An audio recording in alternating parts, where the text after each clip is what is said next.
कैसे हो? सब बढ़िया ना? वैसे हम लोग जो है दो चर के रैखिक समीकरण में आज हम लोग आयु पर आधारित सवाल करने वाले हैं। एक बात ध्यान में रखना, आयु से लेकर के आय, खर्च, बचत, इससे संबंधित प्रश्न हमारे एग्जाम में देखने को मिलता है। तो कुछ बेहतर तरीके से इस तरह के सवाल को सीखोगे आप। ठीक है, मैं पहले बता रहा हूँ, इस तरह का सवाल आपके एग्जाम में, खास करके ये सवाल, ये आयु वाला सवाल जो है ना, 5 वर्ष पूर्व, 5 वर्ष बाद, वर्तमान में वर्तमान आयु ज्ञात कीजिए, इस प्रकार का जो प्रश्न है अक्सर हमारे एग्जाम में देखने को मिलेगा। तो क्यों ना इसको जब अभी सीखेंगे ना, बेहतर तरीके से सीखेंगे। और ये आय का, खर्च का, ये हल्का कम लेकिन देखने को मिलता है। ये दोनों बहुत इंपॉर्टेंट सवाल है। तो आपका कर्तव्य बनता है कि इन दोनों सवाल को बेहतर तरीके से आज सीखोगे आप। ठीक है, वैसे ये आपका प्रतिस्थापन विधि का अंतिम सवाल था और यहाँ से हम लोग विलोपन विधि स्टार्ट करने वाले। वैसे हम लोग जो है प्रतिस्थापन और विलोपन दोनों पढ़ चुके हैं। तो हम लोग स्टार्टिंग का 5 से 10 मिनट, 5 मिनट का काफी हो गया, 5 से 7 मिनट जो है हम पहले रिवीजन करने वाले, जितना कुछ पढ़े हुए। तो ध्यान से सिर्फ मेरी बातों को सुनोगे। दो चर के रैखिक समीकरण में जो आपको हमेशा ध्यान में रखना है, पहली बात जो हमेशा ध्यान में रखना होता है वो होता है सामान्य रूप। सामान्य रूप क्या हुआ? General form. जनरल फॉर्म सामान्य रूप। जैसे हम बोलेंगे, आप बताइएगा हमको कि रैखिक समीकरण, जो रैखिक समीकरण है, रैखिक इक्वेशन का, रैखिक समीकरण का सामान्य रूप क्या होता है, तो तुरंत आप बोलोगे भैया रैखिक समीकरण की बात कर रहे हैं, तो बताइए तो सही, एक चर का रैखिक समीकरण या दो चर का रैखिक समीकरण। अगर हम बोले रैखिक समीकरण में जो है एक चर का रैखिक समीकरण का सामान्य रूप क्या होगा, तो तुरंत आप बोलोगे भैया एक चर के रैखिक समीकरण की बात कर रहे हैं तो ax + b = 0 हो जाएगा। अगर दो चर के रैखिक समीकरण की बात कीजिएगा जिसमें दो चर हो तो क्या हो जाएगा? ax + by + c = 0 हो जाएगा। कम से कम ये जनरल फॉर्म आप ध्यान में रखा करो। ओके, जनरल फॉर्म ध्यान में रखने के बाद जो चैप्टर का नाम है दो चर का रैखिक समीकरण युग्म, युग्म का मतलब अगर आपको दो इक्वेशन दिया हुआ रहेगा, इस तरह का अगर दो इक्वेशन आपको दिया हुआ रहेगा, जैसे हम कोई दो इक्वेशन ले रहे हैं, जैसे मान लो 2x + 3y = 7 and 5x + 9y = 2, इस प्रकार का कोई दो इक्वेशन हम ले लिए। अब कैसे जानोगे आप, ये कैसे जानोगे? सिर्फ इक्वेशन को देख करके आप ये कैसे पता लगाओगे कि इस दो इक्वेशन का जो भी आपका ग्राफ बनेगा, सपोज ये आपका दो चर का रैखिक समीकरण है, ये कोई ना कोई लाइन ग्राफ बनेगा। ठीक है, ये भी आपका दो चर का रैखिक समीकरण है, इसका भी कोई ना कोई लाइन ग्राफ बनने वाला। अब ये आप कैसे जानोगे? इसका जो हम लोग लाइन ग्राफ अर्थात एक ग्राफ जो बनेगा वो इसको एक पॉइंट पर कट करेगा, कैसे जानोगे? इसके लिए आप एक शर्त ध्यान में रखे हो। वो शर्त क्या है? जैसे मान लो इसमें हम लोग ये 2 और 5 इसका हम लोग अनुपात निकालेंगे 2/5, यहाँ 3 और 9 इसका अनुपात निकालेंगे 3/9, यहाँ 7 और 2 इसका अनुपात निकालेंगे 7/2। ठीक, अब जो सिंप्लीफाई हो रहा है इसको सिंप्लीफाई कर दो। क्या 2/5 सिंप्लीफाई होगा? नहीं। 3/9 बिल्कुल होगा, 3 एकम में 3, 3 तिया 9। क्या 7 और 2 सिंप्लीफाई होगा? नहीं होगा। अर्थात यहाँ पर फाइनल रिजल्ट क्या निकल गया? 2/5, 1/3 और 7/2। इसमें से क्या ये दोनों आपस में बराबर है? नहीं, बराबर नहीं है। ये भी आपका बराबर नहीं। हमें बस इससे मतलब था, अगर ये आपका स्टार्टिंग का दो टर्म अगर बराबर नहीं होगा तो हम लोग जान जाएंगे इसका एक अद्वितीय हल होने वाला, अर्थात जो भी ग्राफ बनेगा वो प्रतिच्छेदी ग्राफ बनेगा। वो ग्राफ जो एक दूसरे को प्रतिच्छेद करेगी। हम ये समझ में आ गया कि वो लाइन किस प्रकार का होगा? प्रतिच्छेदी लाइन होगा, और इसका जो हल होगा वो अद्वितीय हल होगा, मतलब एक ही हल होगा। ये समझना होगा आपको। सिर्फ ये ग्राफ मतलब इस दो चर के रैखिक समीकरण को देख करके हम लोग किस प्रकार से बता रहे हैं, ओए इसका जो ग्राफ बनेगा वो प्रतिच्छेदी होगा या समांतर होगा या समपाती होगा, ये सिर्फ और सिर्फ हम लोग अनुपात को देख के बता रहे हैं। जैसे आपके सामने एक और प्यारा सा क्वेश्चन है, आप उस प्रश्न को देख करके बताओगे आखिर इसका ग्राफ किस प्रकार बनने वाला। जैसे हम बोले 6, ध्यान से समझना, 6x plus 5y equal to 3, again 12x plus 10y equal to 6। ये हमारे सामने बहुत बहुत बहुत प्यारा सा ग्राफ है। ठीक, मतलब ग्राफ मतलब ये दो चर का रैखिक समीकरण युग्म है। अगर हम बोले इस दो चर के रैखिक समीकरण युग्म का आखिर जो हम ग्राफ क्रिएट करेंगे वो किस प्रकार का ग्राफ होगा, क्या वो इसी प्रकार एक दूसरे को क्रॉस कर रहा होगा या फिर एक दूसरे के समांतर हो रहा होगा या एक ही लाइन के ऊपर दूसरा लाइन होगा। भैया क्या किया जाए, सिंपल है, 6 और 12 है ना, 6/12 निकालेंगे। ठीक है, यहाँ 5 और 10 है ना, यहाँ पर 5/10 निकालेंगे। यहाँ 3 और 6 है ना, 3/6 निकालेंगे। क्या नीचे दिख रहा है आपको? बिल्कुल दिख रहा होगा, आराम से निकाल लिए। हाँ भैया ये निकाल रहे हैं। हाँ, इसी को हम लोग बोलते हैं A1/A2, B1/B2 और C1/C2, जो कि हम A1/A2, B1/B2 और C1/C2 निकाल रहे हैं। ये कट गया, ये कट गया, ये कट गया, ये कट गया, ये कट गया, ये कट गया। ये जब सॉल्व हो जाएगा 1/2 ये बन गया, ये भी आपका 1/2 बन गया, ये भी आपका 1/2 बन गया। हम देख रहे हैं ये तीनों बराबर है, तीनों बराबर है। तो हम याद किए थे संपाती, संपाती में ती आ रहा है, ती से हम लोग का तीनों बराबर, ये हम ध्यान में रखे थे। अर्थात जब तीनों बराबर होगा तो मेरा किस प्रकार का ये लाइन होने वाला, इसका जो ग्राफ बनेगा, इसका जो ग्राफ बनेगा वो संपाती बनने वाला। संपाती का मतलब क्या हुआ, एक लाइन के ऊपर दूसरा लाइन आ जाना। ठीक है, ये संपाती बनेगा। और इसका हल किस प्रकार होगा, इसका अनेक रूप से अनंत हल होगा। हाँ भैया, मतलब एक ही लाइन के ऊपर ये एक और लाइन आ गया, इसका मतलब ये कहां कहां टच कर रहा है, ये हर एक पॉइंट पर टच कर रहा है। जहां जहां टच करेगा वो सारा पॉइंट इस ग्राफ का सॉल्यूशन होने वाला, हल होने वाला। भैया समझ में आ गया? बिल्कुल आपको समझ में आएगा, ऐसी कोई बात नहीं जो हम नहीं सिखाए, सारी बातें सिखाए हैं। ये आपका संपाती हुआ, हम इसको बोल सकते हैं अनंत हल है। अनंत हल मतलब क्या, बहुत बहुत बहुत सारा हल होगा। अच्छा, ये तो आपको समझ में आ गया। अगर हम एक और एग्जांपल दे जहां पर आपको ये पता करना होगा, भैया मतलब आप सोचोगे, बोलोगे भैया अब कैसा कैसा एग्जांपल दीजिएगा, अब आप जो है संपाती वाला कंडीशन बता ही दिए, प्रतिच्छेदीय कंडीशन बता ही दिए, एक और कंडीशन बचता है, वो कंडीशन है आपका समांतर कंडीशन। मेरे ख्याल से आप वही दीजिएगा।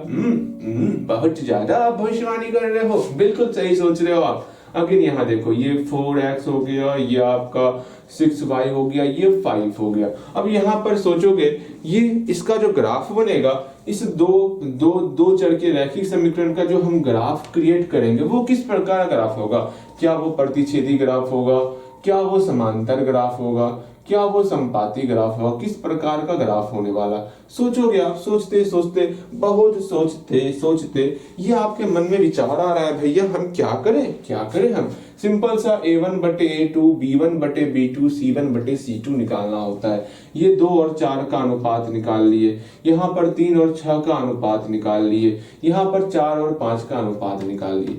जैसे ही अनुपात निकालेंगे मेरा काम है कट कट कट कट कटा कट कट कट, क्या हो गया 2, यहाँ वही 1 2 हो गया, यहाँ पर 1 2 हो गया। भैया ये ना कटट है तो नहीं कटाएंगे, तो सिंपल सा मेरा 1/2 निकला, 1/2 निकला और 4/5 निकला। ये बराबर है, ये बराबर नहीं है। हम बताए थे इसका एक बहुत बहुत बहुत प्यारा सा याद रखने का ट्रिक था। क्या आगे में समान हो रहा है ना, आगे में समान हो रहा है, हाँ जी आगे में समान हो रहा है, फिर बाद में अंतर हो रहा है, फिर बाद में क्या हो रहा है, अंतर मतलब डिफरेंस आ रहा है। अर्थात इसी से हम लोग ध्यान में रखेंगे समांतर, ये किस प्रकार का कंडीशन हो गया, इससे हम लोग ध्यान में रख लिए ये समांतर का कंडीशन हो गया। हाँ भैया जी, अर्थात अर्थात अर्थात ये इस दो लाइन का जो भी ग्राफ बनेगा वो समांतर बनने वाला। ठीक है, समांतर तो बन गया, ये तो समझ में आ गया।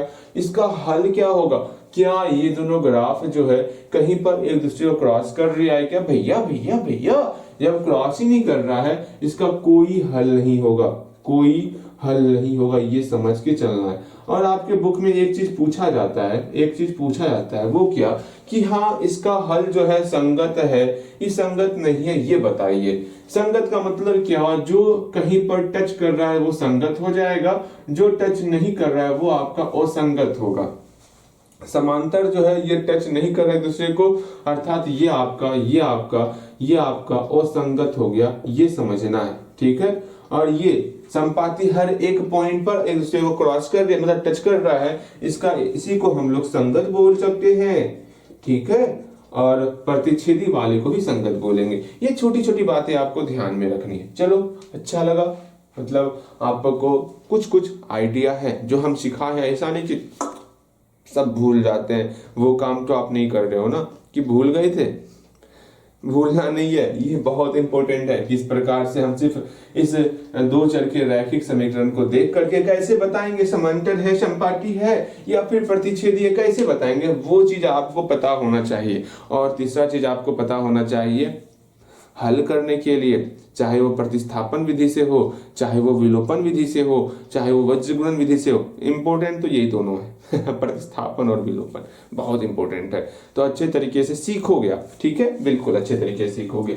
अगर यहाँ पर कुछ क्वेश्चन है, उस क्वेश्चन को बड़े आराम से हम लोग बनाएंगे, कहीं कोई दिक्कत नहीं होगा। ऐसा आपको लगेगा ही नहीं भैया इतना इतना इतना मुश्किल है, बिल्कुल आसान सा फील होगा आपको, ठीक है। क्यों ना इसको अच्छे तरीके से बनाए, बेहतर तरीके से बनाए, क्या बिल्कुल अच्छे तरीके से बनाएंगे, कहीं कोई दिक्कत नहीं होने वाला। सिर्फ आप ध्यान दो, सीखो, ओके, बिल्कुल आप सीख सकते हो। यहाँ ध्यान दोगे, समझोगे, जानोगे, पहचानोगे। फर्स्ट ऑफ ऑल, ये 3 का 6 नंबर क्वेश्चन हम आपको कल होमवर्क दिए थे, बना था होमवर्क? अगर नहीं बना है ना, प्रयास करो बनाने का, ओके। यहाँ ध्यान दोगे, यहाँ 3 के 6 नंबर में इस प्रश्न को समझने से पहले, अभी पढ़ना नहीं है प्रश्न को, पहले मेरी बात को सुन लेना, उसके बाद पढ़ना, ठीक है। जैसे यहाँ पर ये मैं हूं, ये क्या हो, ये मैं हूं, ये हम है, ठीक है। और ये आप हो, ये आप हो, ओके, ठीक है। सपोज अब हम दोनों जो है अपने उम्र के बारे में बातचीत करेंगे। हम पूछेंगे, सुनो ना, आपका उम्र क्या है? आप बोलोगे, भैया मेरा उम्र जो है ना, मेरा उम्र है 12 ईयर्स है, 12 साल है। अच्छा लगा जान के, 12 साल है। अब आप बोले, भैया आपका उम्र क्या है? चलो, मेरा उम्र जो है 42 साल है। ठीक, भैया जी ये कैसा उम्र है आपका? 42 साल, ठीक है। आप 12 साल के, हम 42 साल के, ठीक है, अच्छी बात है। अब ये बताओगे, ये वर्तमान उम्र है ना आपकी? हाँ भैया ये वर्तमान उम्र है, ये वर्तमान में मेरा इतना ही उम्र है। वर्तमान में मेरा कितना? ये मैं हूं ना, बिल्कुल ये मैं हूं। अगेन ये आप हो ना? हाँ ये आप हो, ठीक। अब यहाँ पर ये बताओगे मुझे बताओगे वर्तमान में मेरा उम्र क्या है? भैया वर्तमान में जो है मेरा उम्र क्या है? 42 साल है, ठीक है, ये मेरा 42 साल उम्र है, ठीक है। आपका उम्र वर्तमान में क्या है? 12 साल है। अब बोलेंगे, बताओगे, आप मुझे ये बताओगे 5 वर्ष के बाद जो है ये आपका उम्र कितना हो जाएगा, और फिर 5 वर्ष पहले आपका उम्र कितना होगा? 5 वर्ष पहले आपका उम्र कितना होगा? सोचो तो तनिक, छोटा सा दिमाग जो आपके पास है। भैया छोटा दिमाग कहाँ पे है? यहाँ पे है। अच्छा, यहीं से सोचने का प्रयास करो। लेकिन आप सोचते हो इस अग्रभाग से, भैया ब्रेन के बारे में क्यों बता रहे हैं? ठीक है, यहाँ बताइए ना यहाँ ध्यान दो, यहाँ समझने का प्रयास करो, ठीक है। यहाँ पर हम बोले अभी वर्तमान में आपका 42 साल उम्र है, मतलब मेरा 42 साल उम्र है, और आपका जो है 12 साल उम्र है। 5 साल के बाद आपका उम्र क्या हो जाएगा? भैया ये भी कोई पूछने वाली बात हुआ? मैं आपका उम्र 42 साल, 5 साल के बाद 42 में और 5 जुड़ जाएगा, अर्थात 47 साल हो जाएगा। वाह, बहुत अच्छा लगा जान के। और 5 साल पहले की बात करेंगे तो 37 साल हो जाएगा। बहुत प्यारा। इसी प्रकार अपने दिमाग को चलाया करो, ठीक है। अगेन फिर हम जब आपके बारे में पूछेंगे, भैया हम बतावट है ना मेरा उम्र कितना होगा? 5 साल के बाद आप 17 साल के हो जाओगे, ठीक है। अगेन 5 साल पहले जो है आपका उम्र 7 साल हो जाएगा। अच्छा लगा जान के कि आप जो है उम्र को बेहतर तरीके से समझ पा रहे हो। ठीक है। अच्छा ये बताओ, अगर हम आपको वर्तमान उम्र दे ही ना हम बोले क्या, हाँ सुनो ना आपका उम्र x वर्ष है और मेरा उम्र y वर्ष है। लो अब मुझे बताओगे 5 वर्ष बाद जो है उम्र कितना होगा और 5 वर्ष पहले उम्र कितना होगा। अब तो बहुत परेशान हो जाओगे आप, भैया करे तो करे क्या, कुछ समझ में ना आ रहा है। यहाँ पर वर्तमान उम्र मेरा कितना है, मेरा उम्र वर्तमान उम्र y वर्ष है, आपका वर्तमान उम्र ये आप हो, ये आपका वर्तमान उम्र कितना है, x वर्ष है। अब सोचो तनिक, सोचो 5 साल के बाद आपका उम्र क्या होगा, मेरा उम्र क्या होगा। 5 साल के पहले मेरा उम्र क्या होगा, आपका उम्र क्या होगा। भैया सोचते हैं ना, सोचने के लिए समय दीजिए ना। लो समय दिए आपको, सोचो क्या होगा। सिंपल सा आप बोलोगे भैया 5 वर्ष बाद 5 साल जुड़ जाएगा, अर्थात y में 5 जुड़ जाएगा। यहाँ y था अभी, 5 साल के बाद y + 5 हो जाएगा। अच्छा लगा। अगेन अभी x है, 5 साल के बाद x + 5 हो जाएगा। बहुत खूब। 5 साल पहले की बात करेंगे, क्या होगा, अभी y है, 5 साल पहले y - 5 हो जाएगा। अभी x है, 5 साल पहले x - 5 हो जाएगा। अगर ये चीज जान रहे हो तो इस तरह के सवाल को आप यू बना दोगे। सही कह रहा हूं मैं, यू बना दोगे। लेकिन उससे पहले आप एक काम करोगे, इस सारे लैंग्वेज को एक बार लिख लो आप, और बेहतर तरीके से, बहुत अच्छे तरीके से इसको पढ़ोगे आप। बनाना भी और पढ़ना भी। बनाना क्या मतलब, क्वेश्चन को लिख लो आप और एक बार रीडिंग करो क्वेश्चन को, पढ़ो क्वेश्चन को स्टार्टिंग से लेके अंत तक। पहले एक बार पढ़ो क्वेश्चन को, समझने का प्रयास करो हमारे प्रश्न में क्या कहा गया, ठीक है, समझने का कम से कम प्रयास करो। उम्मीद करते हैं आप प्रश्न को लिख लिए होगे और एक बार पढ़ लिए होगे, और हमारे प्यारे से प्रश्न में, बहुत अच्छे से प्रश्न में क्या क्या कहा गया है, इन सारी चीजों को आप मन में दोहरा रहोगे। हाँ इसके बारे में कहा गया, इसके बारे में कहा गया, कम से कम उसको दोहरा रहे होगे। उम्मीद करते हैं पढ़ लियो क्वेश्चन को, पढ़ लियो ना, बिल्कुल पढ़ लियो। अब यहाँ हम प्रश्न को पढ़ेंगे और जानेंगे हमारे प्रश्न में क्या कहा जा रहा है। यहाँ बोला जा रहा है 5 वर्ष बाद, ठीक है। अरे हो गया, हम उठ ही गए हैं, इसको बंद कीजिए, ठीक है। अलार्म को हमको बंद करने दो। 4 बजे का अलार्म अभी बजता है। रुको तनी देर रुको ना, फिर और बजेगा। अरे बंद हो जा, अरे बंद हो जा भाई। चलिए बंद हो गया। यहाँ ध्यान दो, हाँ कहाँ थे हम, हाँ क्वेश्चन को पढ़ते हैं हम लोग। बोला गया 5 वर्ष के बाद जो है जैकेब की आयु उसके पुत्र की आयु से, मतलब पिता का उम्र क्या, पिता कहते हैं, हाँ पिता और पुत्र की बात चल रही है। अब हम दोनों कहानी खत्म, ठीक है। अब हम लोग यहाँ से उठ के बाहर निकल जाते हैं। अब ये बन जाता है पिता, कौन है, जैकेब है ये, जैकब नाम रखे, जैकेब बोलते हैं। कितना घटिया उच्चारण बोलते हैं ना, जैकब लिखा होता हम जैकेब बोलते हैं। जैकब ये आपका पिता है, कौन है, ये पिता है, पिता। ओके ठीक है। ये कौन है, ये तो पुत्र है ना, ये पुत्र है। ओके अब बोला जा रहा है 5 वर्ष के बाद जैकेब का जो आयु है उसके पुत्र की आयु से 3 गुनी है। कितना गुना है, 3 गुनी है। ये 5 वर्ष के बाद की घटना है। फिर बोला जा रहा है 5 वर्ष के पूर्व, 5 वर्ष पूर्व जो है जैकेब की आयु उसके पुत्र की आयु की 7 गुनी है। ये 2 लाइन एक बार फिर से आप अपने मन में पढ़ोगे, हम तो पढ़ दिए, एक बार खुद से ही पढ़ोगे, एक बार पढ़ो फिर से। तो यहाँ बोला जा रहा है 5 वर्ष बाद जो है जैकेब की आयु उसके पुत्र की आयु से 3 गुनी हो जाएगी। फिर बोला जा रहा है 5 वर्ष पूर्व जो है जैकेब की आयु उसके पुत्र की आयु की 7 गुनी। समझ में आया भैया, कुछ ना समझ में आया, कोई बात नहीं। यहाँ बोला जा रहा है, ध्यान से समझो। एक कोई जैकेब था, ठीक है, एक कोई पुत्र था, उसका आयु ना पता हमको, उसका आयु निकालना है, उसका वर्तमान आयु निकालना ही है। हम लोग मान लेते हैं पुत्र का वर्तमान आयु x वर्ष है, पिता का अर्थात जैकेब का वर्तमान आयु y वर्ष है। अच्छा लगा जान के, ठीक है। ये मान लिए हम लोग, ये मान लिए, ठीक है। इस चीज को यहाँ पर एक टेबल बनाएंगे। ये आपका जैकेब है, ये आपका जैकब है, हम जैकेब बोलते हैं। और ये कौन है, इसका पुत्र है, ठीक है। ये पिता और पुत्र, इसको पिता भी बोल सकते हैं। अच्छा लगा। और जैकब का आयु, वर्तमान आयु कितना माने है y, और उसके पिता का और उसके पुत्र का वर्तमान आयु क्या माने है x। एक बार फिर से बोल रहे हैं हम लोग, जैकब का वर्तमान आयु y माने है, पुत्र का वर्तमान आयु x माने, अर्थात जैकब का अभी उम्र कितना है, y वर्ष। पुत्र का अभी उम्र कितना है, x वर्ष। हाँ भैया, अच्छा लगा जान के। अब मुझे ये बताओगे 5 वर्ष बाद और 5 वर्ष पूर्व, अर्थात वर्तमान से 5 वर्ष के बाद क्या उम्र हो जाएगा, वर्तमान से 5 वर्ष के पहले अर्थात 5 वर्ष पूर्व क्या हो जाएगा उम्र, ये आप मुझे भैया cheating cheating cheating cheating cheating, यहाँ पहले से लिखा हुआ है। अरे ये क्या हो गया, अब आपको क्या बनाना होगा, ये तो सही सही लिखा हुआ है, अब तो बहुत गलत हुआ मेरे साथ, ये अन्याय हुआ है, हम ये अन्याय नहीं होने देंगे, नहीं होने देंगे, हम मिटा देंगे भैया, हम पीछे कर लेंगे वीडियो, दांत तोड़ देंगे, पीछे नहीं करना है, खुद से बनाओगे, ठीक है, खुद से लिखोगे तो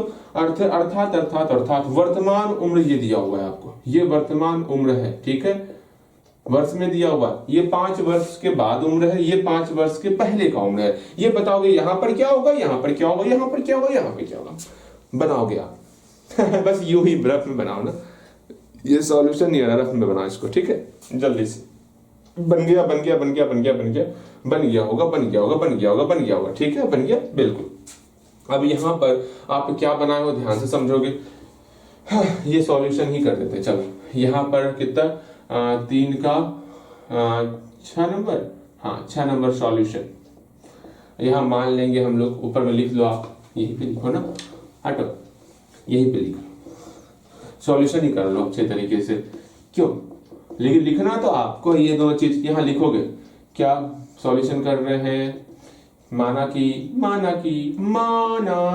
क्या मान लिए, माना कि जैकब का आयु कितना है भैया, जैकब का आयु हम लोग मान लिए, जैकब की वर्तमान आयु क्या माने हैं, जैकब की वर्तमान, हमको वर्तमान आयु निकालना है ना, बिल्कुल, जैकब की वर्तमान आयु क्या मानेंगे मेरे प्यारे भैया, जैकब की वर्तमान आयु हम लोग मान रहे हैं y, लो y वर्ष ही मान लेते हैं, क्या दिक्कत है, उल्टा पुल्टा माने तो कोई बात नहीं, आपको x मानना है यहाँ x लिख लेना, समझ में आ गया, बिल्कुल। अगेन पुत्र, उल्टा पुल्टा क्या होता है इसमें पुत्र की वर्तमान आयु, पुत्र का वर्तमान आयु क्या हो जाएगा मेरे प्यारे भैया, पुत्र का वर्तमान आयु हम लोग x माने हैं, तो यहाँ x वर्ष लिख लिए, अच्छा लगा। फिर ये चार्ट बनाओगे ना, अब क्या करेंगे हम, ये चार्ट बनाएंगे, वर्तमान उम्र का चार्ट, अगेन 5 वर्ष के बाद का चार्ट और 5 वर्ष के पहले का चार्ट, ठीक है। यहाँ जैकब है तो यहाँ जैकब लिख दिए इंग्लिश में जैकब लिखा हुआ था इसलिए जैकब ध्यान में आ रहा है, ये जैकब हो गया, ये पुत्र हो गया, हाँ भैया समझ में आ गया, ये वर्तमान उम्र हो गया, ठीक है। 5 वर्ष के बाद, ये आपको बनाना है चार्ट, 5 वर्ष के बाद क्या हो जाएगा, 5 वर्ष के पहले क्या हो जाएगा, बनाओगे, हम आपके लिए टाइमर स्टार्ट कर रहे हैं। बन गया भैया, इतनी जल्दी तो कुछ, अभी तो हम सिर्फ सोचे ही थे बनाने के बारे में अरे वीडियो रोक के बनाओ, ठीक है, इतनी देर रुकेंगे नहीं आपके लिए, उम्मीद करते हैं बन गया होगा। यहाँ देखो 5 वर्ष बाद की बात कर रहे हैं, 5 वर्ष बाद y में हम लोग 5 जोड़ दिए, ठीक, अगेन x में ही 5 जोड़ दिए, ठीक लगा। अगेन 5 वर्ष पहले की बात कर रहे हैं, y में 5 घटा दिए, x में 5 घटा दिए। अब सिंपल सा एक काम करना है, वो काम क्या करना है, अब हम लोग अपने प्रश्न को पढ़ेंगे। बोला जा रहा है 5 वर्ष के बाद, 5 वर्ष के, इस खटाल को देखना है, 5 वर्ष के बाद जैकब का आयु, ऊपर वाला जैकब का आयु है ना, ऊपर वाला ये जैकब का आयु है ना, जैकब का आयु, ठीक है, पुत्र की आयु से 3 गुनी है, पुत्र की आयु से क्या है, 3 गुनी है। सिंपल सा छोटा सा दिमाग लगाओगे, छोटा सा दिमाग, यहां लिखोगे प्रश्नानुसार,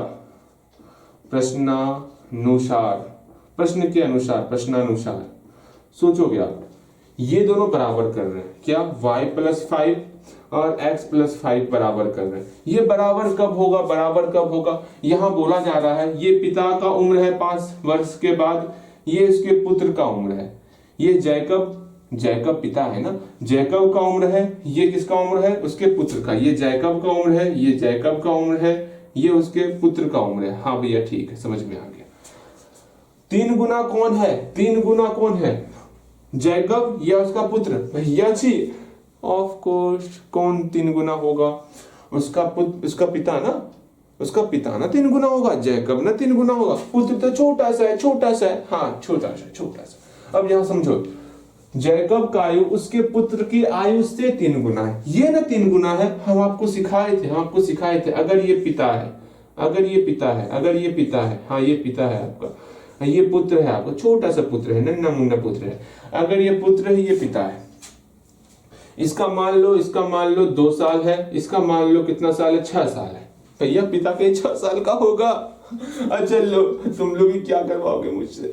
अगर इसका उम्र जो है 10 साल है, इसके पिता का उम्र है ना 30 साल है। ठीक है, अब समझ में आ गया। ठीक, अगर हम बोले दोनों के उम्र को बराबर करना है, इधर 30 रखना है, इधर 10 रखना है, बराबर कैसे होगा, ये 3 गुना है ना, पिता 3 गुना है ना, इसमें 3 से गुना कर दे क्या। अगर हम 3 से गुना कर देंगे 30 में तो ये 90 हो जाएगा। कभी बराबर होगा नहीं ना। सेम वही चीज यहाँ पर, ये 3 गुना है ना, ये 3 गुना है ना, अगर इसमें 3 से गुना कर देंगे तो और बड़ा हो जाएगा। बराबर तो दोनों बराबर तो होएगा नहीं, हमको दोनों को बराबर करना है। तो सिंपल सा ट्रिक है, हाँ जी याद कर लीजिएगा। सिंपल सा ट्रिक क्या है, जो 3 गुना होगा उसमें जस्ट इसका उल्टा करते हैं तब बराबर होता है। अगर ये 3 गुना है तो इसमें 3 से भाग करो, तब ये कट के मेरा 10 के बराबर हो जाएगा। ठीक है, ये 3 गुना है ना, इसमें 3 से भाग कर दो। ये छोटा सा रूल है, इसमें बहुत लोगों को कंफ्यूजन होता है। आपको कंफ्यूजन नहीं होता, आपको मतलब मन में कंफ्यूजन नहीं रखना है। अब इसको सॉल्व कर लेंगे। कैसे सॉल्व करते हैं, कोना कोनी गुना करते हैं। हाँ जी, यहाँ 3 से गुना ऊपर वाले में करेंगे, कितना हो गया 3 इंटू x प्लस 5। इस 1 से गुना इसमें करेंगे। किसी भी संख्या में 1 से गुना करने पर वही संख्या होती है, अर्थात y प्लस 5 ही हो जाएगा। अब 3 से गुना कर रहे हैं, अर्थात यहाँ पर 3x प्लस 15 हो गया इक्वल टू y प्लस 5 हो गया। इसको सॉल्व करेंगे, हम लोग का कुछ बहुत प्यारा सा रिजल्ट निकलेगा। नीचे दिक्कत है क्या, बिल्कुल दिक्कत है। हम x वाले को एक तरफ करेंगे, y वाले को एक तरफ करेंगे। ठीक है, वो तो हम करेंगे ही करेंगे, आप भी प्रयास करोगे। x वाले को एक तरफ करो और बिना x वाले को बराबर की उधर भेजो। चलो निकलो पहले फुर्सत में, यहाँ कोई काम नहीं आपका, निकलो वो काम। जल्दी काम करोगे तो x वाले और y वाले को एक तरफ करना है, बिना x y वाले को बाहर निकालो, बराबर की उस पार करो। तो आपका रिजल्ट कुछ इतना आया होगा 3x minus y equal to -10। इतना रिजल्ट आया होगा आपका, बिल्कुल इतना ही रिजल्ट आया होगा। ठीक है, उम्मीद करते हैं आप बेहतर तरीके से बनाए होंगे। अब जो है सेकेंड स्टेप को खुद से पढ़ के आप बनाओगे तो आपको हम समय दे रहे हैं, चलिए बनाइएगा। इस कंडीशन को 5 वर्ष पूर्व के कंडीशन को पढ़ करके आप खुद से इक्वेशन बनाइएगा। ठीक है, लो आपका समय स्टार्ट होता है अब। कंप्लीट बन गया। देखो मिलाओगे आप। ठीक है, बोला जा रहा है 5 वर्ष पूर्व, 5 वर्ष पहले अर्थात 5 वर्ष पूर्व का ये कंडीशन हुआ। हाँ, जैकब का आयु उसके पुत्र की आयु की 7 गुनी है। जो जैकब का जो आयु है इसके पुत्र की आयु से 7 गुना, ये 7 गुना हो रहा है ना, दोनों को बराबर करना है। y माइनस 5 और x माइनस 5 दोनों को बराबर करना है, लेकिन जैकब का आयु 7 गुना है। अब क्या करना होगा बराबर करने के लिए, जो 7 गुना उसमें 7 से डिवाइड करेंगे, 70 और 10 रहेगा तो बराबर करना, 70 में 7 से डिवाइड करोगे ना। बिल्कुल भैया बिल्कुल सही कर रहे हैं। यहाँ बटे 1 छिपा हुआ है, इको ना को नहीं गुना, 7 से गुना किए x माइनस 5, इस 1 से गुना करेंगे तो यही संख्या हो जाएगा, y माइनस 5 ही हो गया। अब गुना करते 7x minus 35 equal to y minus 5। अब यहाँ खुद से सॉल्व किए हो ना कि नहीं सॉल्व किए हो, हाथ तोड़ देंगे अगर खुद से सॉल्व नहीं करोगे तो। खुद से सॉल्व करना है। देखो x और y वाले को एक तरफ कर लेते हैं, यह मेरा 7x हो गया माइनस y हो गया, ये 35 को बराबर उधर भेजेंगे, मेरा प्लस 30 हो जाएगा। यहाँ पर दो इक्वेशन आपके पास आ गया, इसको और इसको इक्वेशन फर्स्ट इक्वेशन सेकेंड बनाओगे और आप प्रतिस्थापन विधि से सॉल्व करोगे। आपको हम इक्वेशन तक ला दिए, इक्वेशन तक आने के बाद आप खुद सॉल्व करोगे। यहां से x और y का वैल्यू निकलेगा, फिर लिखोगे नीचे अतः जैकब की वर्तमान आयु बराबर y वर्ष, जो y का वैल्यू निकला वहां पुट कर दोगे। ठीक है, फिर लिखोगे पुत्र की वर्तमान आयु बराबर x वर्ष, जो आपका x का वैल्यू निकलेगा वो वहां पर पुट करोगे। इस दोनों इक्वेशन को सॉल्व करोगे प्रतिस्थापन विधि से, आप सॉल्व कर सकते हो। इसको सॉल्व करो प्रतिस्थापन विधि से, x और y का वैल्यू निकलेगा, जो आपका y का वैल्यू निकलेगा वो जैकब का वर्तमान आयु होगा, जो x का वैल्यू निकलेगा वो आपका पुत्र का वर्तमान आयु होगा। चलो मिटाते हैं इसको, चलते हैं 8वें नंबर क्वेश्चन की तरफ। उम्मीद करते हैं सब कुछ समझ में आया होगा। आया ना सब कुछ समझ में? सब कुछ समझ में आया होगा। इसको मिटाते हैं, पहले इसको खुद से बनाओगे तब आगे बढ़ोगे, ऐसा नहीं घर से बना लेंगे ना, क्या होगा घर से बना लेंगे ना। अब भी बनाओ, दिक्कत होगा पूछो। ठीक है, बिल्कुल। अब यहाँ से आपका विलोपन विधि स्टार्ट हो रहा है। अब शांत से विलोपन विधि समझना है। वैसे तो पहले से पता है आपको, स्टार्टिंग तो हम विलोपन विधि से ही किए थे, ठीक है। पढ़ाने का तरीका ही अलग है। पहले विलोपन विधि ही समझा दिए। हाँ, ये तो बात बिल्कुल सही है भैया जी, पहले आप विलोपन विधि ही समझा दिए थे। चलो कोई बात नहीं, आसान था इसलिए समझा दिए थे, ठीक है। अगेन इसको मिटा दें ऊपर वाले क्वेश्चन को। बिल्कुल मिटाएंगे, बिल्कुल मिटाएंगे, इसमें क्या दिक्कत है, ये बिल्कुल मिटेगा। हाँ जी, विलोपन विधि से आपका पहला काम है जो आपको हम सिखाए हैं, एक बार इस क्वेश्चन को सॉल्व करो विलोपन विधि से। ये आपका एग्जाम्पल 9 है, ठीक है। अब किताब खरीदो आप, कब तक हम ये क्वेश्चन को लिखते रहेंगे? ऐसे कोई बात नहीं, क्वेश्चन लिख भी देते हैं ना, आपको बेहतर तरीके से समझ में आता है। ऐसे क्या होगा, किताब देखोगे फिर यहाँ दिक्कत हो जाएगा ना, कोई बात नहीं।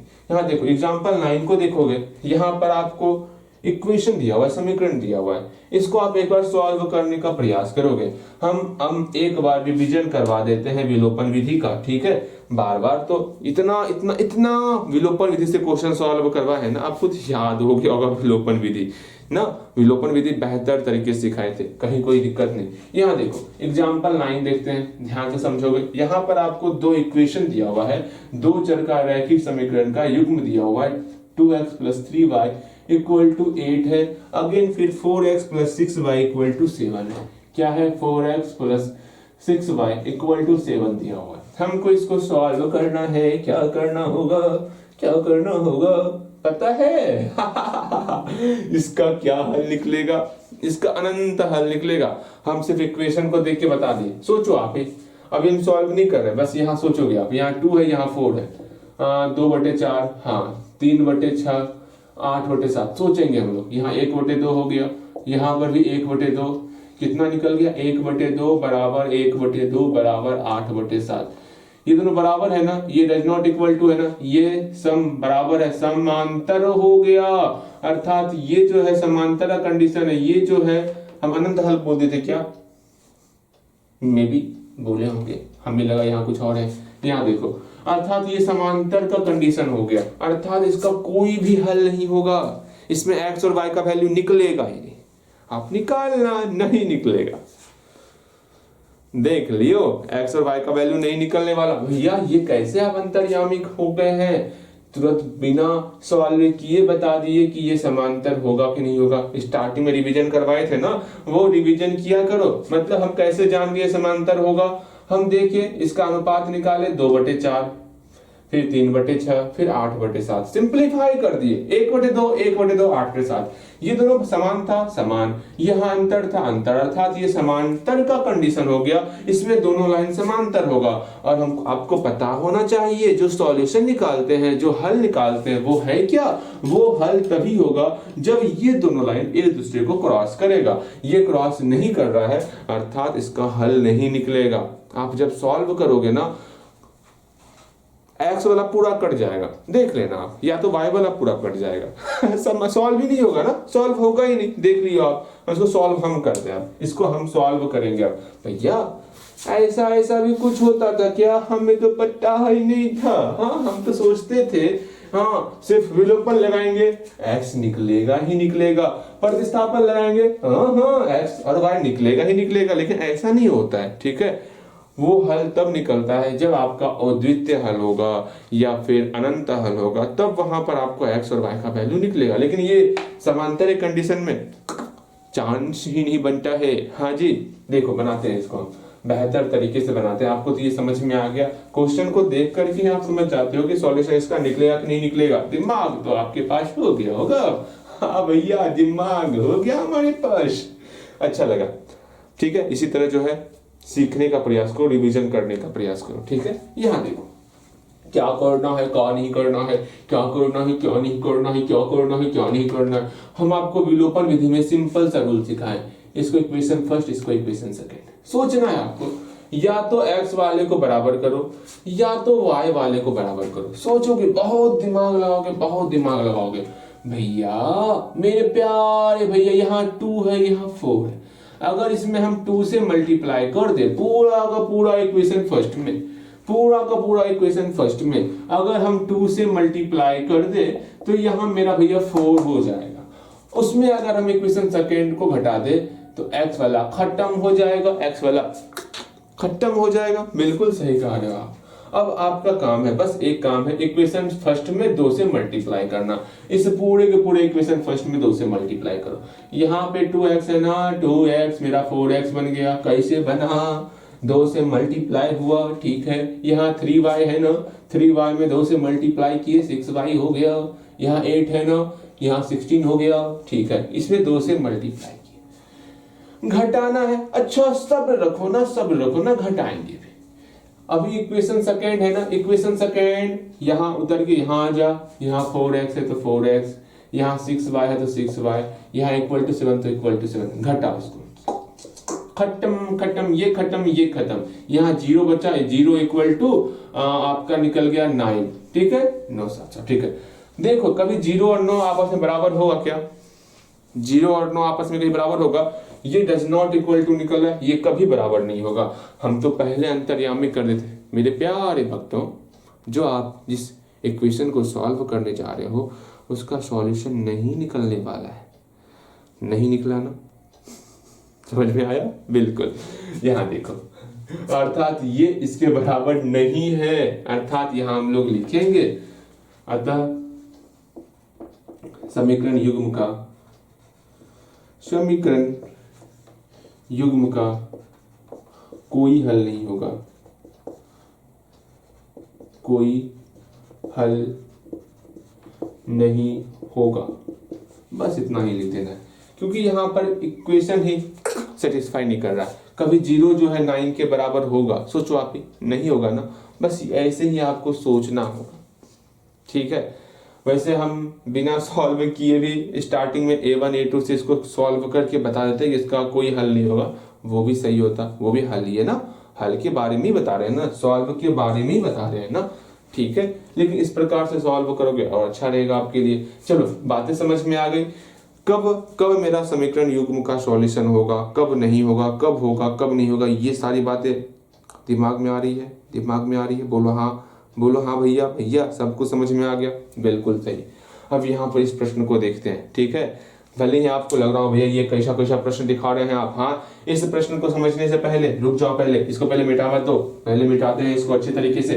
ला ला ला ला ला ला ला ला ला। हाँ जी, पहले आज तारीख कितना था विचार विमर्श करेंगे, उसके बाद आप पढ़ाएंगे। थोड़ा तारीख के बारे में विचार विमर्श करेंगे ना। आज तारीख कितना है? 7 मार्च। अरे भाई साहब 7 मार्च हो गया, 7 मार्च हो गया। अब हम पूरा प्रयास करेंगे डेली क्लास करने का, ठीक है। पूरा प्रयास करेंगे, क्योंकि मुझे मैथ के अलावा और भी कुछ पढ़ाना है। भैया और क्या पढ़ाइएगा? यहाँ देखो, सिर्फ मैथ नहीं पढ़ना है ना, और भी कुछ पढ़ना है कि नहीं पढ़ना? बोलो। पढ़ना है ना? बिल्कुल पढ़ना होगा। अगेन यहाँ ध्यान दो, समझना। आज हो गया 7 मार्च। अभी हम लोग विलोपन विधि पे आ गए। थोड़ा प्लान डिस्कस करते हैं ना, कैसे क्या क्या पढ़ाई करना है। हाँ थोड़ा रुको ना, किस प्रकार से पढ़ाई चलेगा वो देख लेते हैं ना। अभी हम 3.3 ये आपका विलोपन विधि है क्या? हाँ विलोपन विधि है। मेरे किताब में सिर्फ 3.3 तक ही है, प्रतिस्थापन विधि नहीं है। फिर वज्र गुणन विधि कहाँ है इसमें? ये हमारे साथ बहुत गलत हो रहा है, तो मुझे दूसरा बुक चाहिए। लगता है मुझे दूसरा बुक डाउनलोड करना होगा। अभी इसमें आपका वो भी नहीं है, जो हम लोग क्या कहते हैं, जो एक्स्ट्रा से ऐच्छिक जो होता है ना, वो भी इसमें नहीं है। मुझे दूसरा PDF डाउनलोड करना होगा। इसमें बस 3.3 तक ही है, ठीक है। इसलिए कहते चलिए इसे किताब खरीदो आप, वरना दिक्कत होगा। मैं दूसरा बुक डाउनलोड कर लूंगा, ठीक है। हम लोग 3.3 पे आ चुके हैं, ठीक है, और जल्द से जल्द इसको भी कंप्लीट करेंगे। उसके बाद 3.3 कंप्लीट करने के बाद देखो, आज 7 मार्च, आज पूरा प्रयास करेंगे। आज जो है ना, कम से कम एग्जाम्पल खत्म कर दे इसका। 3.3 का जितना एग्जाम्पल है वो उदाहरण हम आज सोच रहे हैं कंप्लीट हो जाए। किसी भी तरह आज उदाहरण को कंप्लीट करेंगे। फिर अगली क्लास में जो है 3.3 का टोटल जितना भी लैंग्वेज का सवाल होगा उसको समझाते हुए उसको कंप्लीट कर देंगे, ठीक है, अगली क्लास में। फिर आगे वज्र गुणन विधि समझा देंगे। नेक्स्ट क्लास में वज्र गुणन समझाएंगे, वहीं पर क्वेश्चन आंसर करवाएंगे। फिर अगला एक मतलब इसका 4 क्लास यहाँ से और बचा हुआ है, और चौथा क्लास में जो है जितना ऐच्छिक का सवाल होगा ना वो करवाएंगे, ठीक है। अगर किताब हम कहीं से डाउनलोड कर लेंगे, वैसे परेशान मत हो ना, कहीं से हम डाउनलोड कर लेंगे। फिर ऐच्छिक के सवाल को करवा करके अगर मान लो बन गया, इसमें कंप्लीट हो गया तो अच्छी बात है, वरना एक और क्लास होगा तो कर देंगे। ये तभी करेंगे एक और क्लास जब यहाँ पर कंप्लीट नहीं हो पाएगा। मतलब हम लोग को 1 2 3 4 5 टोटल 5 दिन है, जिसमें ये आपका चल ही रहा है दिन ना। इसके अलावा आज के बाद 4 दिन और क्लास चलेगा। अगर मान लो इसी में सारा कंप्लीट हो गया तो चौथा दिन क्लास नहीं करेंगे, नहीं हो पाएगा तब चौथा दिन रिजर्व डे है, रिजर्व में रखें। मतलब यहाँ से 4 दिन और पढ़ेंगे तो ये चैप्टर हम लोग का कंप्लीट हो जाएगा। ठीक है, अच्छी बात है। ये तो और अच्छा लगा जान के कि 4 दिन में हम लोग का चैप्टर कंप्लीट हो जाएगा। इसके बाद हम लोग सोच रहे हैं इस चैप्टर कंप्लीट होने के बाद, वैसे 8 मार्च को कौन सा दिवस है? आप लोग का दिवस है, ध्यान में रखियो। ठीक है, अब हम वो सारी बातें छोड़ो, अभी हम क्या कर रहे थे, हाँ इसके बाद इसको पढ़ने के बाद हम सोच रहे हैं या तो द्विघात बहुपद या फिर त्रिकोणमिति स्टार्ट करें। क्या स्टार्ट करते हैं आप ही बताओ? द्विघात बहुपद पढ़ोगे या फिर त्रिकोणमिति पढ़ोगे? क्योंकि आपका कहना है भैया था त्रिकोणमिति समझा दीजिए, फिर ये द्विघात बहुपद, अच्छा कोई बात नहीं, त्रिकोणमिति स्टार्ट कर देंगे। त्रिकोणमिति स्टार्ट करने के बाद फिर द्विघात बहुपद पढ़ेंगे। ठीक है, लेकिन ध्यान में रखना त्रिकोणमिति से थोड़ा सा आपको समय और थोड़ा सा दिमाग लगाना होगा जब द्विघात बहुपद में। इसमें भी सिर्फ लैंग्वेज का सवाल होगा जो कि आपको समझना होगा, सीखना होगा। ठीक है, यहाँ आसान आसान नहीं, थोड़ा सा और परेशान करेगा ये द्विघात बहुपद। ओके, वैसे हम है तो क्या फिक्र है, कोई दिक्कत नहीं है, समझ में सब कुछ आएगा। त्रिकोणमिति ही स्टार्ट करेंगे इस चारों क्लास के कंप्लीट होने के बाद। चलो ठीक है, हम लोग समझ गए क्या करना है क्या नहीं करना है। अच्छा लगा जान करके। और थोड़ा सा जो प्लान किया है ना, उस प्लान पर हम लोग वर्क करेंगे और नियत समय पर सब कुछ कंप्लीट हो जाए। तो थोड़ा सा आपको भी एफर्ट लगाना होगा थोड़ा अपनी तरफ से। अगर हम बोलते हैं कि इसको खुद से सॉल्व करोगे तो खुद से सॉल्व किया करो। हम अच्छे तरीके से विलोपन विधि समझाए हुए हैं, तो बेहतर तरीके से आप जब हम इक्वेशन तक लाके छोड़ देंगे तो वहां से आप सॉल्व कर सकते हो। कि सॉल्व नहीं कर पाओगे बोलो सॉल्व कर लोगे, उम्मीद करते हैं सॉल्व कर लोगे। चल हम लोग चलते हैं अपने प्रश्नों की तरफ। ठीक है, अच्छा लगा आपसे बात करके कि हम लोग कहाँ कहाँ क्या क्या पढ़ रहे हैं और आपको भी समझ में आ रहा होगा। हाँ इतना कुछ पढ़ लिए। ठीक है, चल अच्छा आपको जानना चाहिए क्या पढ़ रहे हो क्या नहीं पढ़ रहे हो, क्या पढ़ना चाहिए। ठीक है, कम से कम इसकी जानकारी आपको होनी चाहिए। ठीक, यहाँ ध्यान दो। अगेन एग्जाम्पल 8 की बात करेंगे। एग्जाम्पल 8 में एग्जाम्पल 8 को सीखने से पहले आपको पता होना चाहिए ये आय क्या होता है।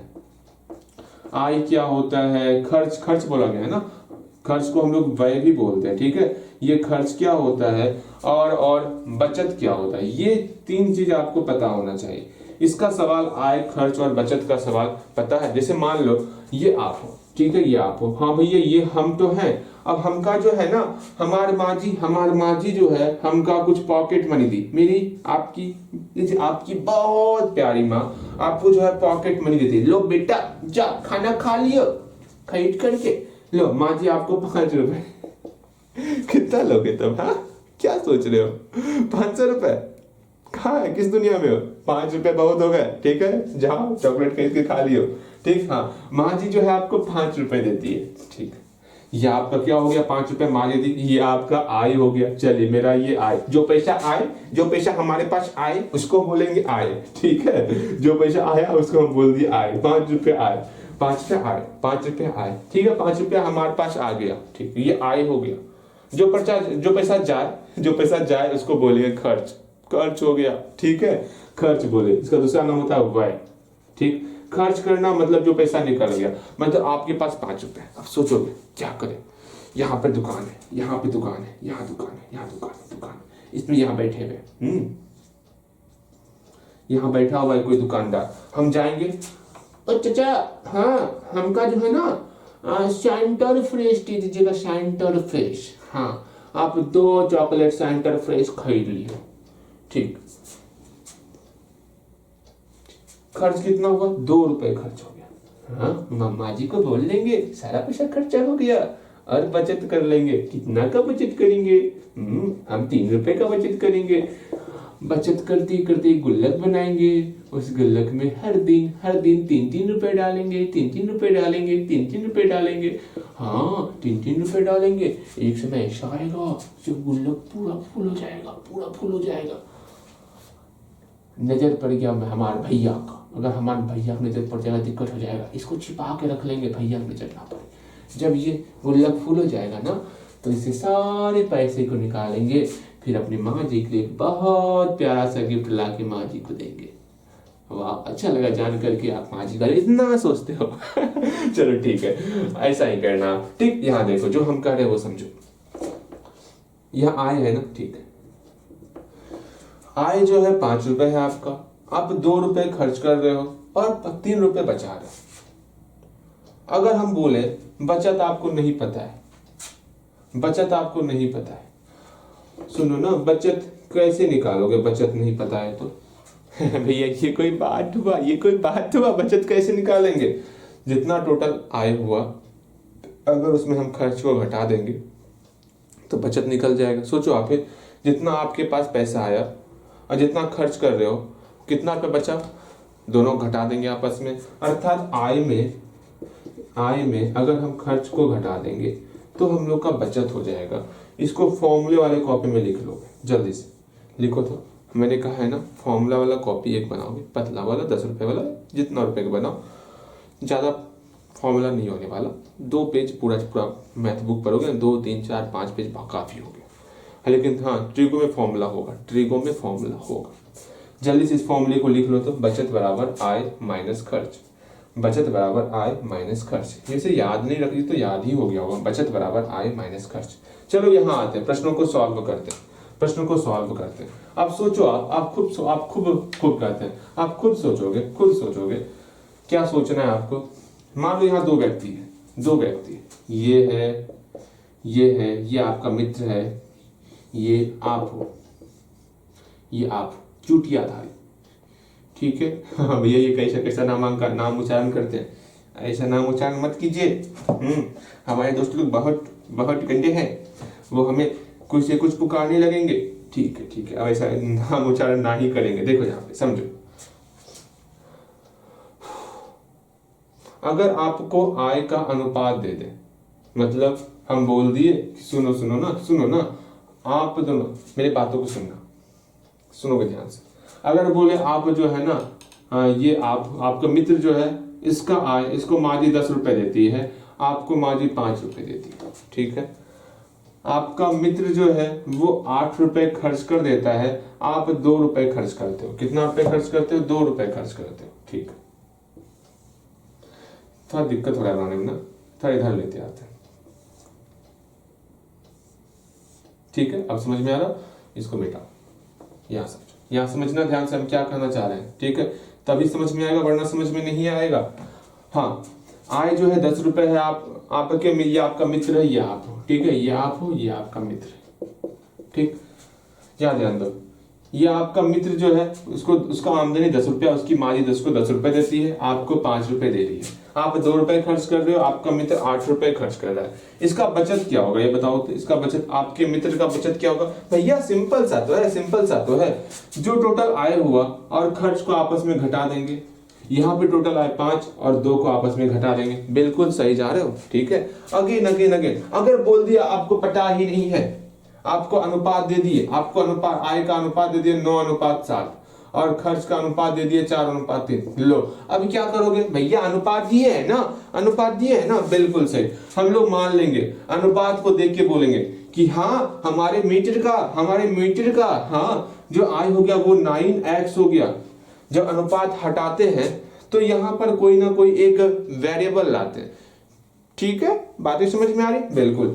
अगेन आपका जो अनुपात, आपका जो आय हुआ वो कितना हो गया? ये आपका है 7x हो गया। ये समझना होगा आपको, ठीक है। अगर खर्च की बात कर रहे हैं, आपके मित्र का खर्च कितना हो गया? 4x हो गया और आपका खर्च कितना हो गया? 3x। इस अनुपात को किस प्रकार से मानते हैं, वो समझना होगा आपको। वो चीजें आपको आनी चाहिए, अगर नहीं आ रही है ना दिक्कत हो जाएगा। इसलिए बोलते हैं समझने का प्रयास करो, ठीक है। आय खर्च समझ में आ गया, क्या चल रहा है क्या नहीं चल रहा, बिल्कुल समझ में आ गया होगा। अब यहाँ पर बचत निकालना है भैया, बचत सिंपल सा आय में खर्च को घटा देंगे, 9x माइनस 4x कर देंगे, इसमें इसको घटा देंगे 7x माइनस 3x कर देंगे। बस ये छोटा सा चीज आपको ध्यान में रखना होगा। अब आपका काम क्या है, इस प्रश्न को पढ़ो, पढ़ने के बाद एक बार समझने का प्रयास करो हमारे प्रश्न में क्या कहा गया, तब आपको बेहतर तरीके से समझ में आएगा। जल्दी से एक बार प्रश्न को पढ़ोगे, जल्दी से प्रश्न को पढ़ो। उम्मीद करते हैं प्रश्न पढ़ लिए होगे, प्रश्न पढ़ लिए होगे, प्रश्न पढ़ लिए होगे, प्रश्न पढ़ लिए होगे, पढ़ लियो प्रश्न, बिल्कुल प्रश्नों को आप अच्छे तरीके से, बेहतर तरीके से प्रश्न को पढ़े होगे। प्रश्न पढ़ने के बाद एक बार लिख भी लो ना, लिख लियोगे। अब देखो मैं भी प्रश्नों को पढ़ता हूं और इसको सॉल्व करेंगे हम लोग। यहाँ पर क्या है, दो व्यक्तियों की आय का अनुपात दिया हुआ है 9:7। ये दो व्यक्ति का आय का अनुपात है, ठीक, ध्यान में रखना आय का अनुपात है, ओके ठीक है भैया। फिर उनके खर्च का अनुपात, उनके खर्च का अनुपात दिया हुआ है 4:3 दिया हुआ है, ठीक है। आय और खर्च का अनुपात दिया हुआ है, मान लेते हैं, ठीक है, मान लेते हैं दोनों व्यक्ति का, ठीक। तो एक चार्ट बनाएंगे, एक चार्ट बनाएंगे, चार्ट बनाते हैं।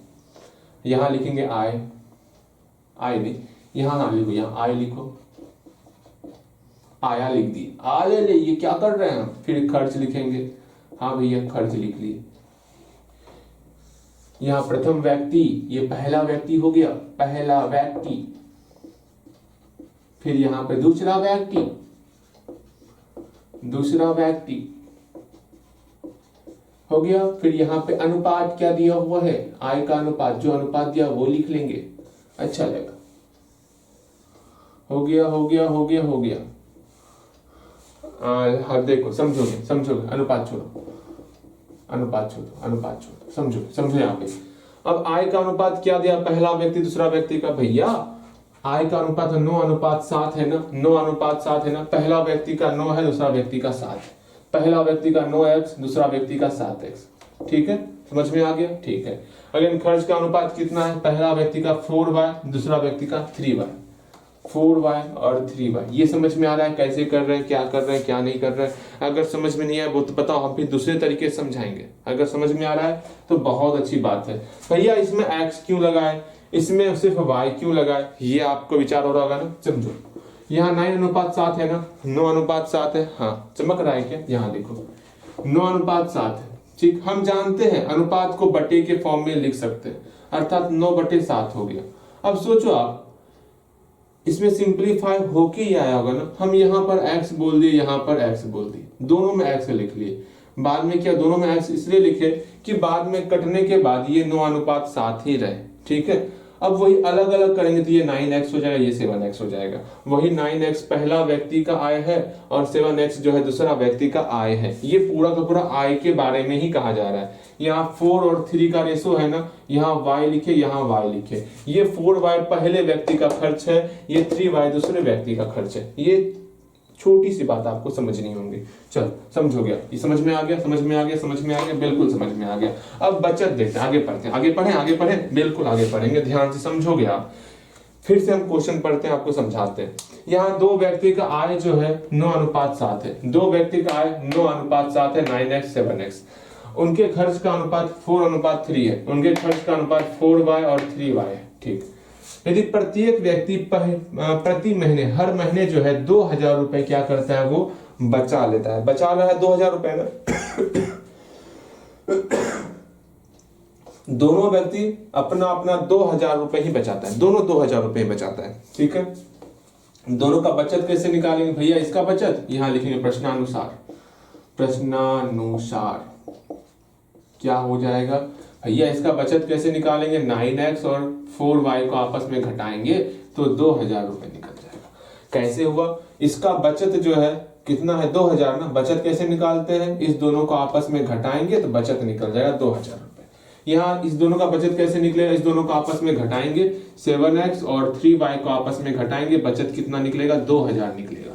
यहां तक अगर समझ गए हो तो बिना देखे क्वेश्चन आप लिख चुके हो, बिना देखे यहां तक पहुंचोगे, आपका समय स्टार्ट होता है। अब बिना देखे आप यहां तक पहुंचो।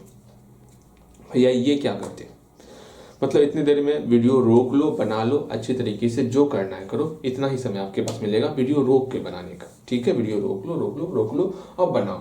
उम्मीद करते यहाँ तक बिना देखे आप पहुंच गए होगा। ठीक है, इसके आगे कैसे सॉल्व करना है, इसको इक्वेशन फर्स्ट मान लेंगे, इसको इक्वेशन सेकंड मान लेंगे। मान लिए हाँ। अब क्या करना है, या तो x वाले को बराबर करना है या तो y वाले को बराबर करना, आपकी इच्छा। अब आप सोचोगे भैया मेरे प्यारे भैया सुनिए ना, यहाँ 4 है यहाँ 3 है, यहाँ 4 है यहाँ 3 है, इसको बराबर करना है ना। हाँ, यहाँ 4 यहाँ 3, क्या करा जाए, क्या किया जाए। सोचो, अगर हम इक्वेशन फर्स्ट में यहाँ किससे मल्टीप्लाई करें, यहाँ किससे मल्टीप्लाई, जो बराबर हो जाए। जो 4 3 का एलसीएम निकलेगा उसी से मल्टीप्लाई कर दो। ठीक है, अब 4 3 का भी एलसीएम क्या होता है नहीं पता। 4 3 का एलसीएम 12 होता है। अब 4 में किससे मल्टीप्लाई करेंगे जो 12 हो जाए भैया 3 से, और इसमें किससे मल्टीप्लाई करेंगे 4 से। भैया समझ में ना आया छोड़ो, समझ में नहीं आया छोड़ो ये सारी बात से। अब यहाँ देखो, जब समझ में नहीं आएगा ना तो सिंपल सा ट्रिक सब अपनाना है आपको। यहाँ 4 है यहाँ 3 है, इस 3 से इसमें मल्टीप्लाई कर दो और इस 4 से इसमें मल्टीप्लाई कर दो। समझ में आया। वैसे आपको उन संख्या से मल्टीप्लाई करना है, आपको अपना दिमाग लगाना है कि जिससे ये दोनों आपस में बराबर हो जाए। यहाँ 4 है, 4 और 3 में किससे आप बारी से मल्टीप्लाई करेंगे जो दोनों बराबर हो जाएगा। अगर 4 में अगर 3 से मल्टीप्लाई कर रहे हैं 12 हो रहा है, 3 में अगर 4 से मल्टीप्लाई कर रहे हैं 12 हो रहा है। हमको दोनों को बराबर करना है। हम एक काम करते हैं, पूरा का पूरा इक्वेशन फर्स्ट में जो है 3 से मल्टीप्लाई कर रहे हैं, और पूरा का पूरा इक्वेशन सेकंड में जो है हम लोग 4 से मल्टीप्लाई कर रहे हैं। अब भैया जोड़े या घटाएं वो बाद में विचार किया जाएगा, जोड़ना है या घटाना है। देखो पहले इस पूरे के पूरे इक्वेशन में 3 से मल्टीप्लाई करते हैं, इस पूरे के पूरे इक्वेशन में 3 से मल्टीप्लाई कर रहे हैं, इस पूरे के पूरे इक्वेशन में 4 से मल्टीप्लाई कर रहे हैं, करते हैं मल्टीप्लाई। तो यहाँ पर इसमें पूरा पूरा में 3 से मल्टीप्लाई कर रहे हैं। 3 × 27, 27x माइनस का माइनस, 3 चौके 12y इक्वल टू 3 दूनी 6, 6000। ओके, इसमें 4 से मल्टीप्लाई कर रहे हैं, 4 7 28x माइनस 4 तिया 12y इक्वल टू 4 दूनी 8, 8000। अब सोचो तो हमको घटाना है, ये दोनों सेम 12 और 12 सेम हो गए। ये कब घटेगा, जब यहाँ माइनस है यहाँ प्लस होगा तब ना घटेगा। ये दोनों तो सेम सिंबल है, अर्थात यहाँ घटाना होगा, सिंबल चेंज करने के लिए घटाते हैं। वैसे आप समझ गए होगा, मतलब आप अब समझ गए होगे क्या करना है क्या नहीं करना है, हम पहले समझाए हुए। सिंबल चेंज, यहाँ माइनस यहाँ प्लस यहाँ माइनस होगा। अब मेरा माइनस और प्लस के फॉर्म में आ गया, ये कट जाएगा, इसके आगे खुद बनाओगे आप, इसके आगे खुद बनाओगे। मैंने बताया हुआ विलोपन विधि हम सिखाए हुए हैं आपको, ठीक है, बेहतर तरीके से सिखाए हैं। पहले खुद बनाओगे, हम विचार कर रहे हैं, इंतजार कर रहे हैं, विचार बोल रहे हैं। हो गया, बन गया, बिल्कुल बन गया होगा। देखो यहाँ पे कितना रिजल्ट आपका आया वो समझाते हैं। यहाँ -28 है, यहाँ +27 है, क्या होगा -x हो जाएगा। आपको बहुपद में किस प्रकार से जोड़ घटाव करते हैं बेहतर तरीके से समझा दिए, उसमें तो कहीं दिक्कत होना ही नहीं चाहिए। कैसे जोड़ घटाव होगा, इक्वल टू का इक्वल टू, यहाँ माइनस है यहाँ प्लस है, क्या किया जाए, यहाँ 8000 यहाँ 6000, भैया -2000 बचेगा। बहुत अच्छा, ये माइनस माइनस खत्म, यहाँ से x का वैल्यू मेरा 2000 आ गया। समझ में आ रहा है x कैसे 2000 निकला, बिल्कुल। अब किसी एक इक्वेशन में पुट करके आप y निकाल सकते हो, किसी भी इक्वेशन में पुट करोगे, इक्वेशन सेकंड, इक्वेशन फर्स्ट, किसी इक्वेशन में पुट करोगे आप जो है यहाँ से y का वैल्यू निकालोगे। हम आपको सिखाए हुए हैं, विलोपन विधि बहुत बेहतर तरीके से सिखाए। आप y का वैल्यू निकालोगे, x और y का वैल्यू निकल जाएगा, आराम से लिखोगे। अतः क्या निकालना है, मासिक आय ज्ञात करना है ना। अतः पहले व्यक्ति का मासिक आय 9x लिखोगे, यहाँ पे हम भाषा लिख देते हैं। अतः पहले व्यक्ति का मासिक आय कितना हो जाएगा, 9x हो जाएगा। 9 गुना x का जो वैल्यू निकला 2000 ना, 9 गुना 2000 यहाँ हो गया, अर्थात 18000 मेरा मासिक आय निकल गया पहले व्यक्ति का। सेम दूसरे व्यक्ति के लिए आप निकाल सकते हो, दूसरे व्यक्ति का मासिक आय ये आप निकाल सकते हो, निकालोगे तो 7x हो जाएगा यहाँ पे, यहाँ आपको 7x निकला है। आराम से बना सकते हो, कहीं कोई दिक्कत नहीं है। इसको मिटा दे, वैसे समय है हमारे पास ना। हमारे पास समय है अभी, ठीक है। यहाँ देखो, समझो, जानो क्या करना है क्या नहीं करना। अगला क्वेश्चन हम लोग देखते हैं। मिटा दे इसको, मिटा दे, बिल्कुल मिटाएंगे। समय तुरंत बीत जाता, हम लोग कुछ और क्वेश्चन को उतारते, लगभग सारा बता दिए, कुछ और क्वेश्चन को लिखेंगे और उसको समझाएंगे, फिर क्लास यहीं पे एंड करें। ज्यादा क्वेश्चन नहीं, 2 क्वेश्चन और सीखने वाले बस, ठीक है, बिल्कुल।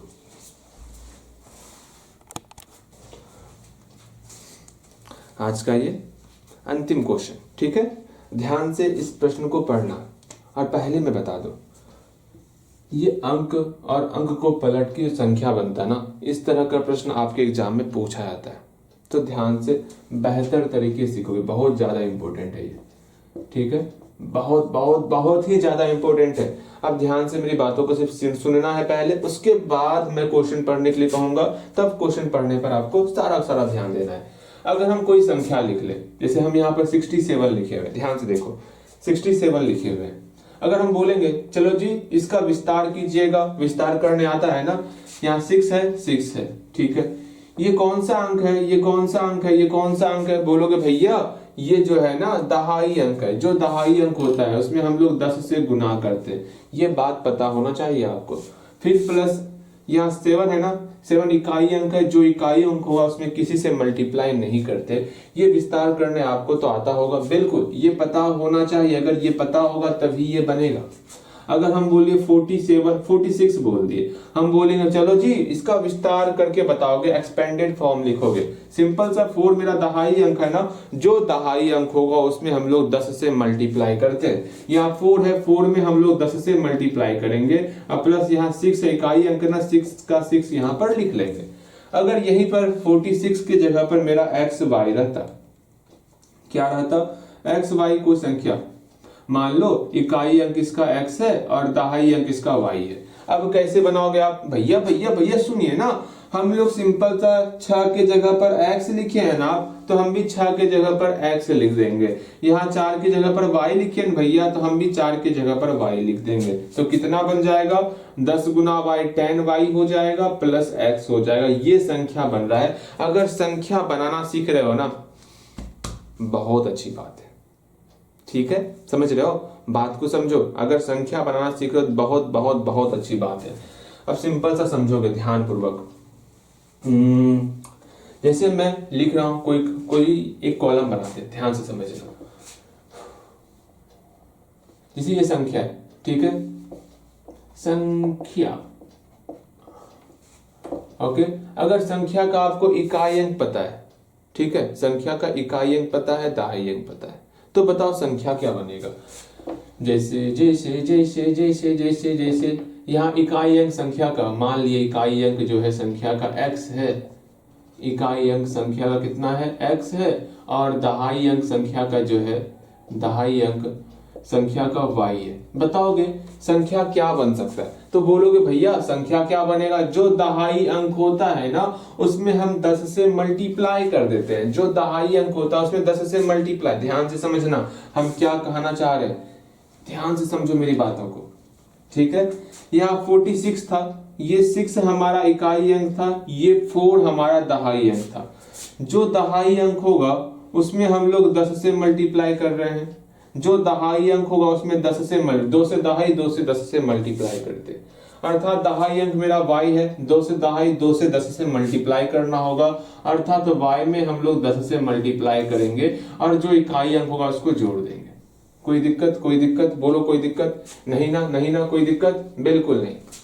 अगर संख्या के अंक को पलटने के लिए कहा दे, सुनो जी, हाँ अब संख्या के अंक को आपको पलट देना है। अब यहाँ पर क्या करना है, इकाई अंक जो है ना, आपको इकाई अंक और दहाई अंक को आपस में पलट देना है। जैसे ये बात बोले तुरंत बोलोगे भैया भैया क्या बोल दिया आप, मतलब अब जो है जैसे मान लो कोई संख्या x y था, ठीक है, समझो, ध्यान से समझना हम क्या कहना चाह रहे हैं।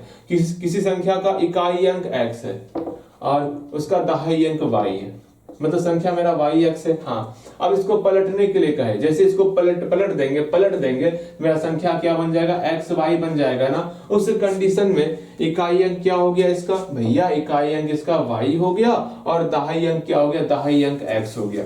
अब इस कंडीशन में ये बताओगे मेरा संख्या क्या बनेगा भैया, सिंपल से तो काम करना है, जो दहाई अंक होता है उसमें 10 से मल्टीप्लाई करते हैं, यहाँ पर x है ना, x में हम 10 से जैसे मल्टीप्लाई कर देंगे और इकाई अंक को जोड़ देंगे, बस काम खत्म, काम खत्म, काम खत्म, काम खत्म। समझ में आ रहा, समझ में आ रहा, समझ में आ रहा, नहीं समझ में आ रहा, नहीं समझ में आ रहा।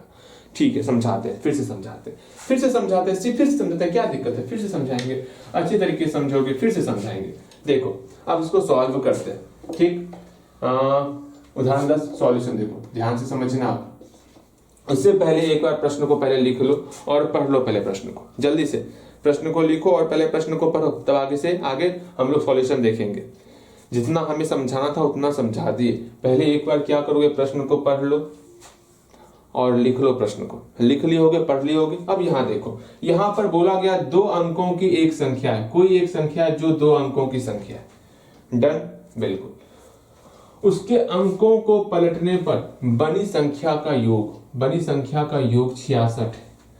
यदि संख्या के अंकों का अंतर 2 है तो बताइए संख्या ज्ञात करना। सिंपल सा, यहाँ अंक के बारे में कहा गया है, अंक के बारे में कहा गया, इतना ध्यान में रखना, जब भी अंक के बारे में कहा जाएगा ना तो आपको हमेशा इकाई अंक और दहाई अंक को मानना है, हमेशा इकाई अंक और दहाई अंक को मानोगे।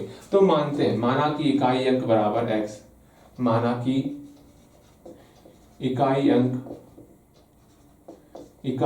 क्या हो गया मेरा, इकाई अंक बराबर x हो गया और दहाई अंक क्या हो गया, दहाई अंक क्या हो गया मेरा, दहाई अंक हो गया y।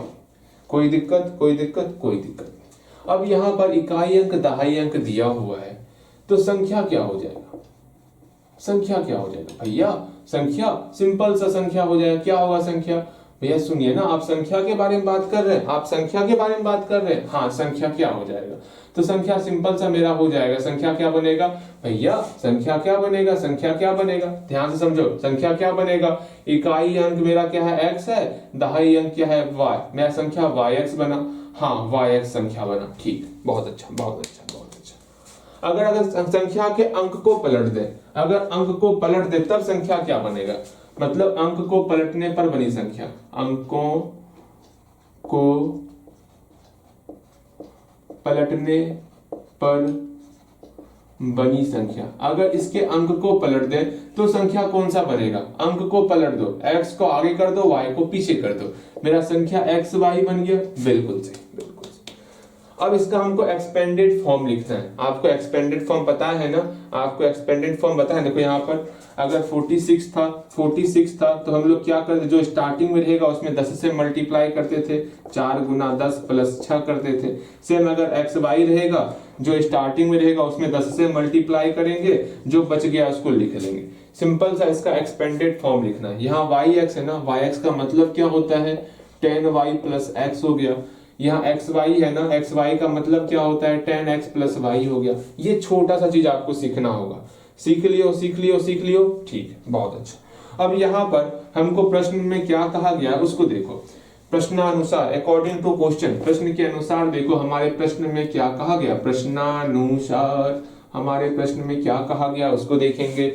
यहाँ बोला गया 2 अंकों की एक संख्या, 2 अंकों की एक संख्या है और उसके अंकों को पलटने पर बनी संख्या, मतलब 2 संख्या है, एक पलटने पे बना रहे हैं संख्या, एक संख्या यहाँ है, एक अंक को पलटने पर बना संख्या यहाँ है।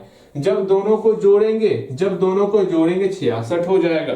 जब इस दोनों को जोड़ेंगे ना तो मेरा 66 हो रहा है। अच्छा ठीक है, ये मेरा पहला कंडीशन था, इस पहले कंडीशन से पहला इक्वेशन निकल जाएगा। इस दोनों को जोड़ देना है, 10y, ध्यान से समझो, 10y प्लस x, फिर ध्यान से समझना, मेरी बातों को ध्यान से समझोगे समझ में आ जाएगा। एक संख्या ये है, एक संख्या ये है, 10x प्लस y। इस दोनों को जोड़ना है ना, जब जोड़ते हैं तो 66 आता है। डन डन, बिल्कुल। यहां तक पहुंचोगे तो बिना देखे यहां तक पहुंचो, बिना देखे एक बार बेहतर तरीके से देख लो। इसके बाद बिना मोबाइल देखे आपको स्टार्टिंग से लेके अंतिम तक बनाना है। आपका क्वेश्चन आपके सामने लिखा हुआ है, बिल्कुल लिखा हुआ होगा। एक बार बिना देखे यहां से लेके यहां तक पहुंचोगे, उम्मीद करते आप पहुंच सकते हो। जल्दी से बनाओगे यहां तक, तो हल्दी हल्दी यहां तक बनाओगे, बनना चाहिए आपसे। जल्दी से यहां तक पहुंचो भैया, ठीक है पहुंच रहे हैं, बिल्कुल जल्दी पहुंचोगे आप। पहुंच गए हो, यहां तक पहुंच गए हो, पहुंच गए होगे। एक बार फिर से मैं समझाता हूं, ध्यानपूर्वक समझोगे ये इक्वेशन कैसे आया।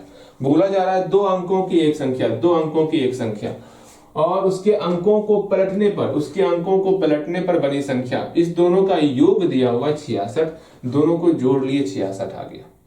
ठीक है, समझ में आ गया।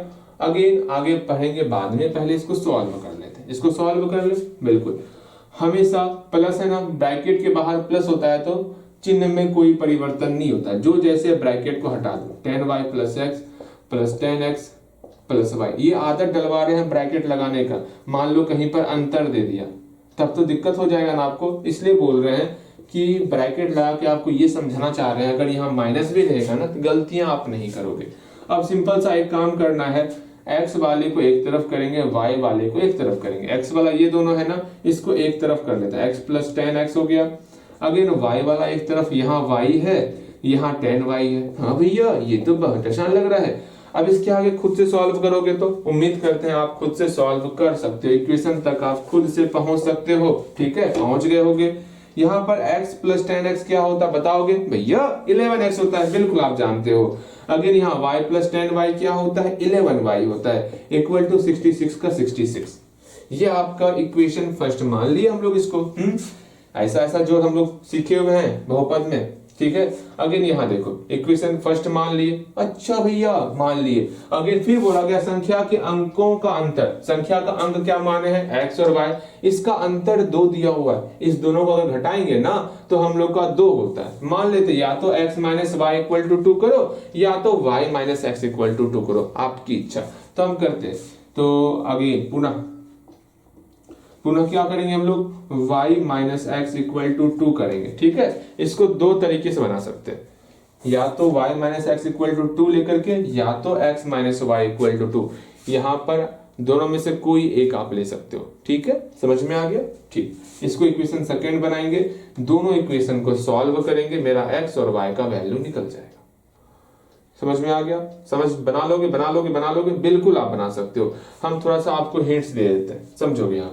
यहाँ पर x आगे में है, y बाद में, तो हम लोग क्या करेंगे, इसमें क्या करेंगे, पहले x को लिख लेंगे फिर y को लिखेंगे। ठीक है, तो एक काम करते ध्यान से समझोगे।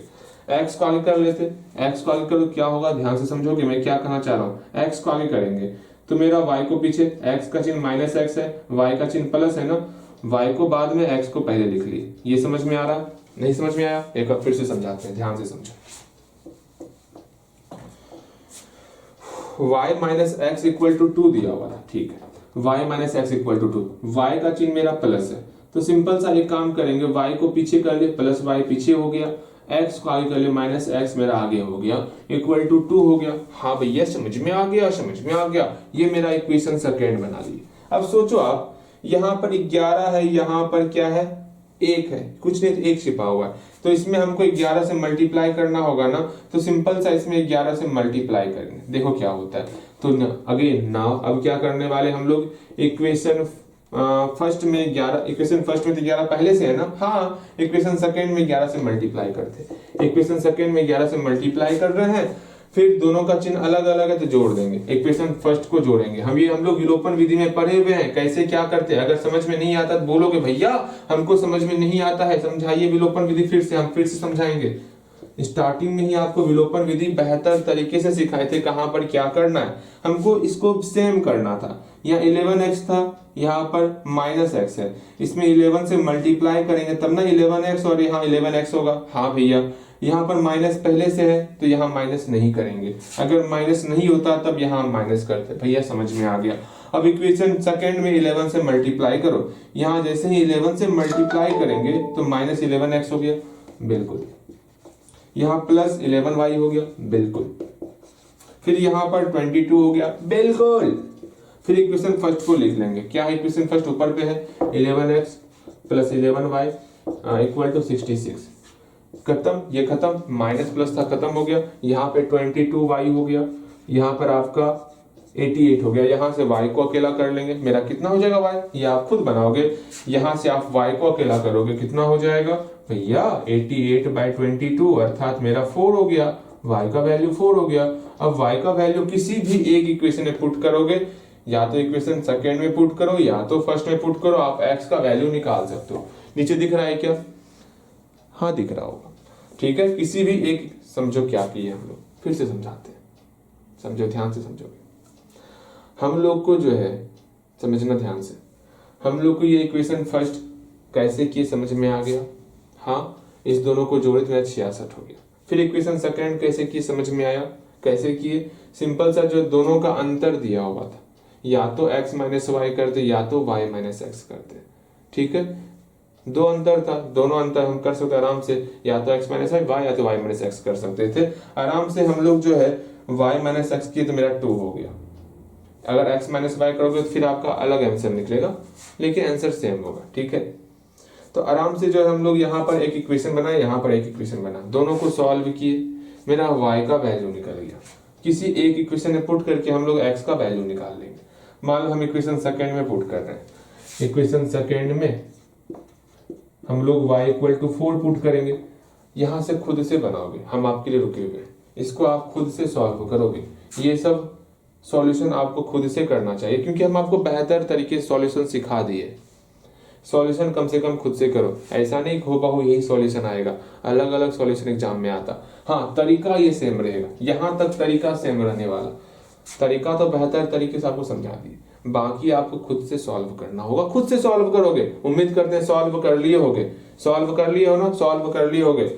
गलती हो जाए कोई बात नहीं, प्रयास खुद से करो, ठीक है। यही प्रयास आपको जो एग्जाम में बेहतर करवाएगा आपसे। अगर नहीं करोगे ना, छोड़ो ना, एग्जाम में जो होगा देख लेंगे, तो एग्जाम भी आपको अच्छे तरीके से देख लेगा, ठीक है। प्रयास किया करो खुद से। अब हम लोग क्या करेंगे, इक्वेशन सेकेंड में y का वैल्यू 4 पुट करेंगे। पहले इक्वेशन सेकेंड को लिख लेते हैं। क्या है? Minus x plus y equal to क्या है? 2 है ना, बिल्कुल 2 लिख लिए। y का वैल्यू हम लोग जो है ना यहाँ पर 4 पुट कर रहे हैं। अगेन फिर minus x equal to 2 minus 4, कितना निकल जाएगा? माइनस एक्स इक्वल टू, मेरे ख्याल से आप सॉल्व कर लिए होगे, minus x equal to minus 2 हो गया, अर्थात x इक्वल टू मेरा 2 हो गया। समझ में आया? समझ में आ गया? समझ में आ गया, बिल्कुल। तो संख्या क्या हो गया था? संख्याएं इसको मिटाते, यहां लिखते हैं, यहां लिखो गया था संख्या। संख्या क्या निकला भैया? संख्या हम माने थे 10y plus x, 10y plus x माने थे। y का वैल्यू कितना निकला है? y का वैल्यू हम लोग का 4 निकला है, यहाँ पे मेरा 4 हो गया, प्लस x का वैल्यू 2 निकला है, यहाँ 2 हो गया, अर्थात मेरा 42 हो गया, ठीक है। Again again again again again सुन लो, फिर से हम लोग जो है ना एक बार y माइनस एक्स लेके बना है, एक बार फिर आप x माइनस वाई लेके बनाओगे तो आपका 24 निकलेगा, ठीक है। यहां लिखोगे पुनः इसी प्रकार अगर हम लोग x minus y equal to 2 ले लें, x minus y equal to 2 लेने पर प्राप्त संख्या क्या प्राप्त हो जाएगा हमको भैया? जैसे x minus y equal to 2 लेंगे ना, आपको 24 प्राप्त हो जाएगा। भैया ये कैसे हुआ, कुछ समझाइए। समझाते, ध्यान से समझो, ध्यान से समझना मेरी बातों को, ठीक है। समझाए बोलो हाँ बोलो इसे भैया, हाँ समझाइए ना। यहां तक समझ में आया? पहले यहां तक बनाओ, उसके बाद समझाएंगे। यहां तक बिना देखे बनाओगे, जल्दी से यहां तक बिना देखे बनाओ, उसके बाद कुछ बातें भूल ही जाएंगे आपको। जल्दी वहां तक पहुंचिए, 42 तक पहुंच गए हो, बिल्कुल पहुंच गए। अब यहां पर जैसे यहां पहुंच जाओगे ना आप 42 तक, फिर आपको जो है ना, हम लोग स्टार्टिंग में सेकेंड कंडीशन बोला गया था, हमको सेकेंड कंडीशन बोला गया था कि संख्या के अंकों का अंतर दिया हुआ है 2, मतलब यहाँ पर कोई निश्चित ये नहीं कहा गया है कि x बड़ा है कि y बड़ा है। हम लोग यहाँ y को बड़ा माने थे, y minus x equal to 2 ले लिए थे। और उसको सॉल्व किए मेरा 42 आ गया। x minus y equal to भी तो 2 हो सकता था, यहाँ पर x minus y equal to भी हम 2 ले सकते थे ना। जब हम लोग x minus y equal to 2 लेंगे ना, उस कंडीशन में जो संख्या प्राप्त होगा वो जस्ट इसका उल्टा हो जाएगा। नहीं समझ में आया भैया? कैसे समझ में आएगा? कुछ समझ में ना आ रहा है, समझो। हमको एक क्वेश्चन में कहा गया था कि x और y, ये जो संख्या है ना x और y, जब दोनों को आपस में घटाते हैं तो 2 होता है। यहाँ पे y को ग्रेटर माने थे तो 4 में 2 घटाएंगे 2 हो गया। अगेन यदि हम लोग x को ग्रेटर मान ले, ये मेरा ग्रेटर हो जाएगा तो मेरा संख्या पलट जाएगा, 24 हो जाएगा। बातें समझ रहे हो? बिल्कुल आप समझ रहे होगे। इस प्रकार से प्राप्त संख्या 24। अगर समझ में नहीं आया तो पूरा सॉल्व करोगे यहाँ तक, फिर से x minus y equal to लेके पूरा यहाँ से लेके यहाँ तक सॉल्व करोगे, मत सॉल्व करना, सिंपल से इसको पलट के यहाँ लिख लेना, ठीक है। तो हो गया। ऐसी संख्याएं कितनी है? ऐसी संख्याएं 2 हैं। अतः संख्याएं कौन कौन सी हो गई? संख्याएं बराबर 42 और 24। बस आज इतना ही रखते। आपका होमवर्क रहने वाला, होमवर्क लिख लोगे आप होमवर्क लिख लोगे। होमवर्क अगर हल्का फल्का भी समझ में नहीं आ रहा होगा तो पूछना, मैं फिर से समझाऊंगा। परेशान नहीं होना है, ओके? परेशान नहीं होना है आपको, ठीक है? बिल्कुल। अगेन देखोगे आप, बनाओगे आज होमवर्क, बना लोगे होमवर्क एक बार फिर से एग्जाम्पल 10 बनाओगे। एग्जाम्पल 10 एक बार फिर से बनाओगे। अगेन 3.3 का 1 नंबर बना के लाओगे, बस और कुछ नहीं। 1 नंबर क्वेश्चन में आपका 4 क्वेश्चन है, टोटल 5 क्वेश्चन हो गया ना, ठीक है। ये आपका होमवर्क, यह बना के लाओगे, ठीक है। आज इतना ही रखते, मिलते हैं अगले क्लास में, ओके, ठीक।